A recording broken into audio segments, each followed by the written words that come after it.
आदाब, मैं फारूक खान, संपादक इकरा पत्रिका। हार न्यूज़ इकरा पत्रिका के इस चैनल में आपका स्वागत है, आपका इस्तकबाल है। राजस्थान विधानसभा चुनाव की जो मतगणना है वो 3 दिसंबर को हो चुकी है। नतीजे सामने आ गए हैं। भारतीय जनता पार्टी को 115 सीटों के साथ पूर्ण बहुमत मिल गया है और कांग्रेस है वो 69 सीटों के ऊपर चुनाव हार गई है। कांग्रेस की अशोक गहलोत की सरकार है वो चली गई है। कांग्रेस की हार और अशोक गहलोत की सरकार जाने के मामले में सोशल मीडिया और सियासी चाय चौपाल पर जो चर्चाएं गर्म हैं वो अपनी जगह हैं, लेकिन कांग्रेस पार्टी कैसे हारी इसी के बारे में आज का ये एपिसोड हम बना रहे हैं। जो 3 दिसंबर को मतगणना हुई, उस मतगणना के दिन ही और बहुत सी सीटों के नतीजे साफ नहीं हुए थे। मुख्यमंत्री के जो OSD हैं लोकेश शर्मा, उन्होंने एक बड़ा लेख सोशल मीडिया के ऊपर डाला मतगणना के दिन ही, और उस लेख में उन्होंने अशोक गहलोत सरकार की आलोचना की, अशोक गहलोत को हार का जिम्मेदार ठहराया। कई और कारण भी उन्होंने गिनाए। तो सबसे पहले हम जो बात करेंगे जो हार के मुद्दे पे जो लोकेश शर्मा की, कि जो 5 साल तक इस सरकार से मज़े उठाते रहे और हर किस्म के उन्होंने सुख सुविधाएं भोगी, और जो ही सरकार गई, जो ही कांग्रेस पार्टी हारी, जो ही अशोक गहलोत की सरकार है वो पूरी तरह से एक तरह के हटने को आ गई कि सरकार हार चुकी है, तो उसी दौरान लोकेश शर्मा ने पाला बदल लिया। क्यों बदला वो सबके सामने है कि लोकेश शर्मा भी केंद्रीय एजेंसियों की जांचों के दायरे में हैं, और जो 5 साल जिन लोगों ने माल कमाया और अशोक गहलोत के इर्द गिर्द कैसे लोग थे, उन्हीं लोगों में लोकेश शर्मा भी थे।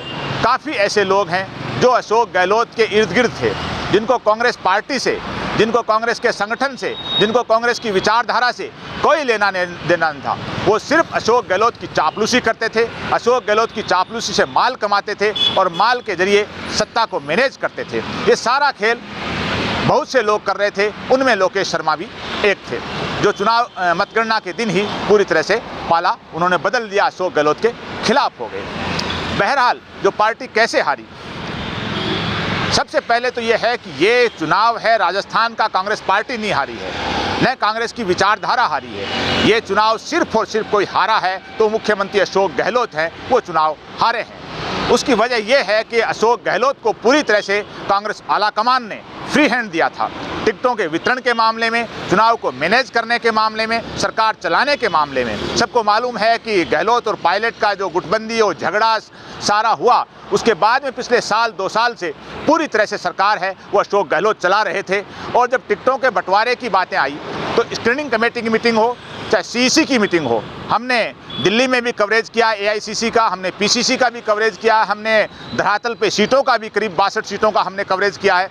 तो स्क्रीनिंग कमेटी की मीटिंग हुई चाहे CEC की मीटिंग हुई, उन सभी मीटिंगों में अशोक गहलोत ने एक तरह को आलाकमान को कमज़ोर करने के लिए और टिकटें अपने मनमाफिक देने के लिए जो कोशिश की, तो उसके अंदर सबको मालूम है कि राहुल गांधी है वो नाराज़ भी हुए, प्रियंका गांधी है वो भी नाराज़ हुई, और सोनिया गांधी भी टिकट वितरण को लेकर, जिसमें शांति धारीवाल का टिकट का मुद्दा था, महेश जोशी का था, वो भी नाराज़ हुई। तो अशोक गहलोत को एक तरह का फ्री हैंड दिया पार्टी आलाकमान ने कि आप अपनी मर्जी से टिकटें तय करो। और ज़्यादातर विधायकों को और पूर्व जो हारे थे 2018 के प्रत्याशी हैं, उनको टिकट दी गई अशोक गहलोत की मर्जी से। अशोक गहलोत ने ये कहा कि पार्टी आलाकमान को कि मैं सरकार मेरे बलबूते पे ला सकता हूं, मेरी योजनाएं हैं जो मैंने जनहित की करी हैं, इन योजनाओं के कारण और मेरी रणनीति के कारण मैं जैसा चाहूं वैसा सरकार आ सकती है। ये आश्वासन पार्टी आलाकमान को दिया। ऐसी चर्चाएं PCC से लेकर के AICC तक कल भी चल रही थी, आज भी चल रही हैं और 2 महीने 4 महीने पहले भी चल रही थी। तो इन चर्चाओं के बीच जब टिकटों का वितरण हुआ और अशोक गहलोत ने मनमर्जी के टिकट दिलवाए और उसके परिणाम सबके सामने हैं कि 69 उम्मीदवार हैं कांग्रेस के, वो चुनाव जीते हैं। अशोक गहलोत जब जब पद पर रहे हैं, तो अगर देखें तो 2003 का चुनाव था, उसमें मुख्यमंत्री थे और कांग्रेस के पास 156 सीटें थी। अशोक गहलोत के नेतृत्व में चुनाव लड़ा गया और 2003 के चुनाव में कांग्रेस है वो 156 से 56 सीटों पर आ गई। फिर 2013 में अशोक गहलोत मुख्यमंत्री थे और 2013 का जब चुनाव हुआ तो कांग्रेस है वो मात्र 21 सीटों पर आ गई राजस्थान विधानसभा में। 2013 की जो दर्दनाक हार थी कांग्रेस की 21 सीटों पर, ऐसी दर्दनाक हार तो इमरजेंसी के दौरान जब 1977 में चुनाव हुआ था तब भी कांग्रेस की बुरी हार नहीं हुई थी। फिर जो 2023 का ये चुनाव आया, ये भी पूरी तरह से अशोक गहलोत के नेतृत्व में लड़ा गया और इस चुनाव में सबके सामने है कि 3 दिसंबर की मतगणना में कांग्रेस को 69 सीटें मिली हैं। अब बात करें हम 1993 के चुनाव की। 1993 के चुनाव में जो राम मंदिर और बाबरी मस्जिद का मुद्दा था वो बड़ा विकराल रूप धारण कर चुका था। 6 दिसंबर 1992 को बाबरी मस्जिद का विध्वंस कर दिया गया था, उसको शहीद कर दिया गया था और तब राजस्थान सरकार है वो बर्खास्त कर दी गई थी। तो 1993 में उस आंदोलन के दौरान जो चुनाव हुए, उस चुनाव में भी कांग्रेस की इतनी बुरी हार नहीं हुई। उस चुनाव में भी कांग्रेस को 200 में से 76 सीटें, 76 सीटें मिली थी। यानी 93 के चुनाव में कांग्रेस को 76 सीटें मिली थी। उसके बाद में 2003 का चुनाव, 2013 का चुनाव और 2023 का चुनाव अशोक गहलोत के मुख्यमंत्री बनते हुए हैं तो उसमें 56, 21 और 69 सीटें मिली हैं।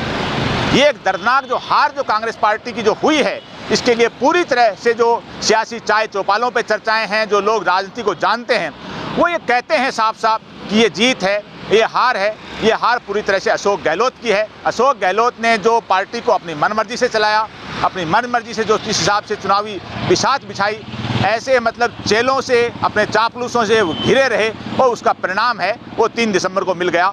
जब बड़ी बड़ी बातें हो रही थी कि सरकार रिपीट हो रही है, विजन 2030 का जो डॉक्यूमेंट है मुख्यमंत्री अशोक गहलोत ने पेश किया, पानी की तरह विज्ञापनों पे पानी की तरह पैसा बहाया गया राजस्थान की सरकार का विजन डॉक्यूमेंट 2030।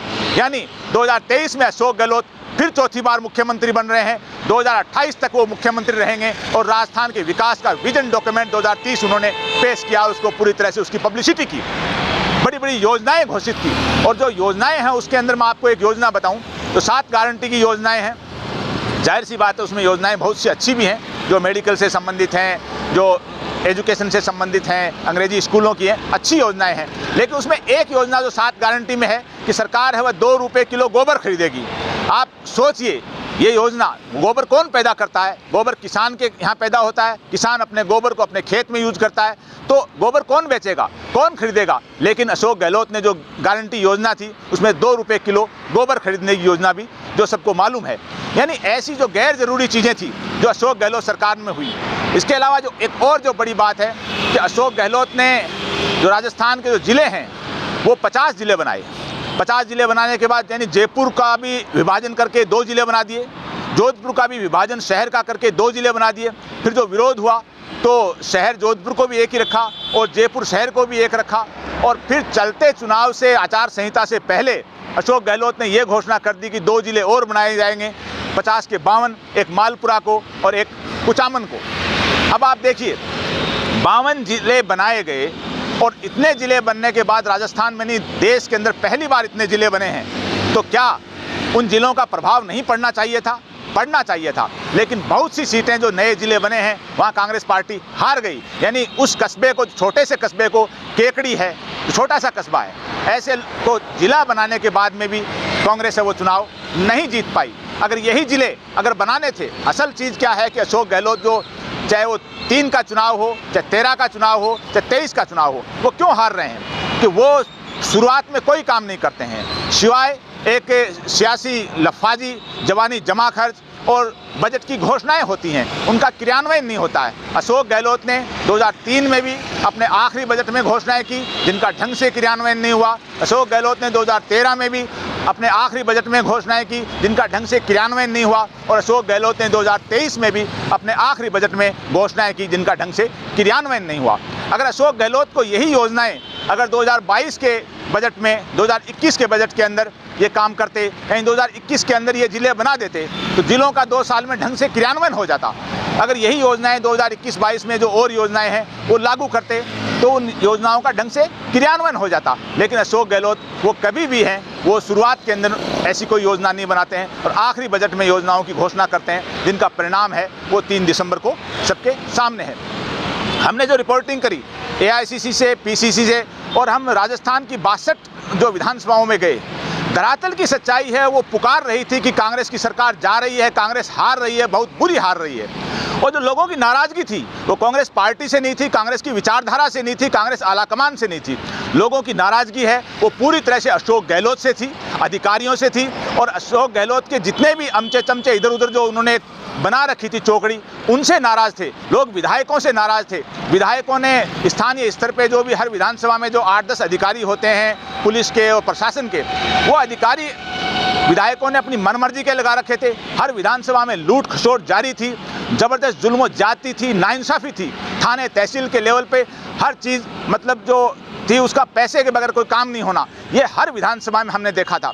और जब हमने हमारा थार न्यूज़ इकरा पत्रिका का जो एग्जिट पोल डाला था तो उसमें हमने कांग्रेस को 65 से 75 सीटें दी थी। बहुत से लोगों ने मजाक उड़ाया था उस दिन जब हमने 30 तारीख को एग्जिट पोल हमारा दिया कि कांग्रेस की 65 से 75 सीटें आ रही हैं, कि नहीं कांग्रेस की सरकार आ रही है। हम कह रहे थे कि 65 से 75 के बीच में रहेंगी। जब सबको मालूम पड़ गया कि 3 दिसंबर को काउंटिंग के दिन कांग्रेस की सीटें उतनी आई, 69 सीटें आई। हमने जो 62 सीटें जहाँ गए वहाँ जो कांग्रेस का जो मिसमैनेजमेंट था, कांग्रेस के अंदर नेता सब हैं, कांग्रेस के अंदर संगठन नहीं है और कार्यकर्ता हैं वो बेचारे दर दर की ठोकरें खाते हैं। हम जिस भी प्रधान कार्यालय गए उम्मीदवार के, वहाँ कार्यकर्ताओं की इतनी दुर्गत थी, कार्यकर्ताओं को कोई पूछ नहीं रहा था, कार्यकर्ताओं की कोई वैल्यू नहीं थी, कार्यकर्ताओं को कोई काम संभालने वाला नहीं था। और जो मैनेजमेंट देखा हमने कांग्रेस का वो भी था कि आदर्श नगर के अंदर रफ़ीक खान जो चुनाव जीते हैं उनका बड़ा अच्छा मैनेजमेंट था अपने प्रधान कार्यालय का। जो हम गए लाडनू के अंदर जो कांग्रेस के उम्मीदवार हैं वहाँ जीते हैं मुकेश भाकर, उनका बेहतरीन मैनेजमेंट था। पूरी युवा टीम है, पूरे राजस्थान की उनके साथ लगी हुई थी। हमने तिजारा के अंदर इमरान खान का जो देखा, हालांकि वो चुनाव हार गए मामूली वोटों से, लेकिन वो पहले नए उम्मीदवार थे, ज़बरदस्त टक्कर दी उन्होंने, लेकिन उनका मैनेजमेंट बहुत बेहतरीन था। तो कांग्रेस में कुछ लोगों का अच्छा मैनेजमेंट भी था, लेकिन ज़्यादातर जगह कांग्रेस के जो प्रधान कार्यालय हैं, कांग्रेस के चुनाव हैं, उनका कोई मैनेजमेंट नहीं था। यही कारण रहा कि कांग्रेस के बड़े बड़े दिग्गज हैं जो चुनाव हार गए हैं। राजस्थान सरकार के अंदर, गहलोत सरकार के अंदर जो मंत्री थे, 25 मंत्रियों ने चुनाव लड़ा। 25 मंत्रियों में से 17 मंत्री हैं वो चुनाव हार गए हैं। कुछ मंत्री तो बहुत बुरे हारे हैं, जैसे कांग्रेस के जो सीनियर नेता है बीडी कल्ला, जो बरसों बरस मंत्री रहे हैं, विधायक रहे हैं। बीडी कल्ला अपनी सीट से 20,194 वोटों से चुनाव हारे हैं, जबकि ये सीट है एक मुस्लिम मेजॉरिटी की सीट है और मुस्लिम वोट है परंपरागत रूप से जो कांग्रेस को मिलता है। यानी इतना बड़ा सहयोग एक वोट का, जो एक वोट बैंक का मिलता है, उसके बाद भी बीडी कल्ला हैं 20,194 वोटों से हार गए। प्रताप सिंह खाचरियावास हैं, वो चुनाव हार गए। मंत्री जायदा खान है, वो तीसरे नंबर पे रही हैं कामा में, ज़बरदस्त विरोध था। और तीसरे नंबर पे जो दूसरे नंबर पे रहे हैं वो मुख्तार अहमद, जो निर्दलीय खड़े हुए हैं और 64,740 वोट लेके गए हैं। यानी कांग्रेस पार्टी ने समझने की कोशिश ही नहीं की। तो कांग्रेस के बड़े बड़े नेता जो चुनाव हारे हैं, सीपी जोशी हैं, वो नाथद्वारा से जो स्पीकर थे, पीछे विधानसभा है हमारे, विधानसभा के जो स्पीकर हैं सीपी जोशी, वो नाथद्वारा से चुनाव हार गए हैं। यानी बड़े बड़े लोग जो कांग्रेस के चुनाव हारे हैं। तो जो अशोक गहलोत हैं, उनकी जो योजनाएं हैं उनका कहीं धरती पर ढंग से क्रियान्वयन नहीं था, सिवाय चिरंजीवी योजना का। इसका प्रभाव भी था, इसका क्रियान्वयन भी था। जो अंग्रेजी माध्यम की स्कूलें खोली गई हैं, बड़ी बड़ी बिल्डिंगें बनाई गई हैं, इंफ्रास्ट्रक्चर है, उसके ऊपर करोड़ों रुपए खर्च किए गए हैं, लेकिन वहाँ टीचर नहीं है। और ट्रांसफ़र पोस्टिंग के मामले में चाहे कोई भी महकमा हो, उसमें जम करके दलाली हुई है। और खुद बिरला ऑडिटोरियम में जब शिक्षा मंत्री थे पीसीसी अध्यक्ष गोविंद सिंह डोटासरा, तो शिक्षकों के बीच में मुख्यमंत्री गहलोत ने ये जो शिक्षकों के ट्रांसफ़र को लेकर जो लेन देन होता है उस पर सवाल उठाए थे। कांग्रेस के अंदर जो ट्रांसफ़र पोस्टिंग के नाम से जो कमाई की गई एमएलओ से और एमएलओ के चेलों ने, वो सरकार को ऊपर तक सारी सूचनाएं थी। यानी पूरी तरह से जो हार है वो अशोक गहलोत की हुई है और अशोक गहलोत इस चीज़ के लिए जिम्मेदार हैं। और एक लोकेश शर्मा ही नहीं, आने वाले दिनों में अशोक गहलोत के नज़दीकी ऐसे कई लोग होंगे जो मुंह खोलेंगे और वो कहेंगे कि ये चुनाव है अशोक गहलोत की वजह से हारे हैं। लेकिन यही लोकेश शर्मा अगर चुनाव के दौरान ये बात कहते, खुल करके कहते, चुनाव घोषणा होने से पहले कहते, तो इसका संदेश है दूर तक जाता। लेकिन अब तो सीधी सीधी है कि वो केंद्रीय जांच एजेंसियों से डर करके अशोक गहलोत के खिलाफ हुए हैं। 5 साल उन्होंने जो कुछ है अपना काम किया, अपनी सुविधाएं भोगी, लेकिन अब है वो एक तरह से अचानक मतगणना के दिन ही अशोक गहलोत के खिलाफ हो गए। तो ये सारी चीज़ें सिचुएशन है कि जितनी भी सीटें कांग्रेस हारी है, कांग्रेस बड़े बड़े दावे कर रही थी कि हम राजस्थान जीतेंगे, सरकार रिपीट होगी, मध्य प्रदेश में हमारी सरकार आ रही है, छत्तीसगढ़ में रिपीट होगी, तेलंगाना में ज़रूर आ गई है और हम लोकसभा का चुनाव 2024 में जीतेंगे। लेकिन कांग्रेस के जो आलाकमान है, कांग्रेस का केंद्रीय नेतृत्व है, उन्होंने जो प्लानिंग बनाई थी लोकसभा चुनाव जीतने की, उस पर राजस्थान में तो कम से कम अशोक गहलोत की जो रणनीति है, अशोक गहलोत की जो एक तरह की खुदगर्जी कह सकते हैं, उसने पूरी तरह से राजस्थान में पानी फेर दिया। अशोक गहलोत अपने आप को गांधी का अनुयायी कहते हैं, अपने आप को सेकुलरवादी कहते हैं, लेकिन राजस्थान में इस सेकुलरिज्म का, इस गांधीवाद का जो एक तरह का पूरी तरह से एक ढकोसला, एक ढोंग है, राजस्थान की जनता ने हर गांव से, हर कस्बे से राजधानी जयपुर तक देखा है कि अशोक गहलोत की सरकार में कैसा गांधीवाद था, कैसा सेकुलरिज्म था। यानी यहाँ कुछ नहीं था सिवाय एक चापलूसों की, चमचों की मंडली थी जो सरकार चला रही थी, माल बटोर रही थी और जनता का शोषण कर रही थी। और जनता ने उस शोषण का जवाब है वो दे दिया अशोक गहलोत को, जो सरकार रिपीट करना चाह रहे थे। कांग्रेस आलाकमान की आंखों में धूल झोंक रखी थी सिर्फ 69 सीटें दे करके। और हम हमारे सर्वे में 30 नवंबर को ही हमने एग्जिट पोल में कहा था कि कांग्रेस की सीटें हैं वो 65 से 75 आएंगी, और वो 3 दिसंबर की काउंटिंग के दिन 69 आ गई। पूरी तरह से इस हार के लिए मुख्यमंत्री अशोक गहलोत जिम्मेदार हैं, जिन्होंने कभी भी कांग्रेस पार्टी को जिताया नहीं, अपने शासनकाल के दौरान कांग्रेस पार्टी को हरवाया ही है। आज के इस एपिसोड में बस इतना ही। जय हिंद, जय भारत।